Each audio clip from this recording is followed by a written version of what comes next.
Monkey woke up this morning in his little East End flat. Same routine, same worries, same cold breeze sneaking through the window because the heating costs more than his rent. He's 30 years old. He hasn't had a stable job in 2 whole years. And today, he's still unemployed. In those 2 years, Monkey applied for more than 100 jobs a day.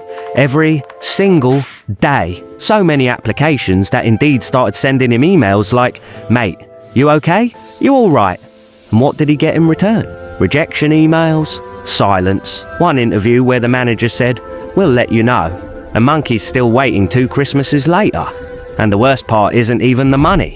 It's the interviews at the benefits office. I'm here to discuss my benefits claim. Every time Monkey goes in, they look at him like he's running a billion-pound fraud empire.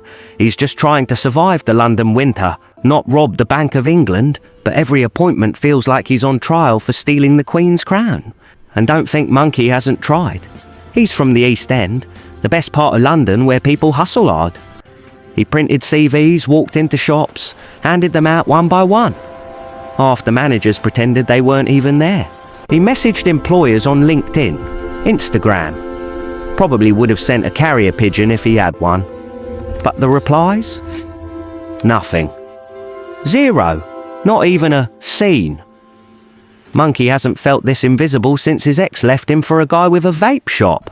And don't get me started on Christmas. Everyone else is out there drinking mulled wine and buying gifts. Monkey's out here deciding between heating and dinner.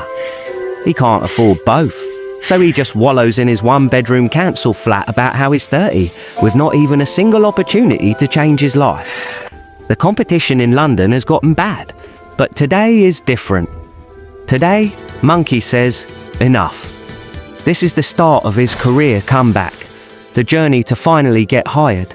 And trust me, you're going to want to see where this goes.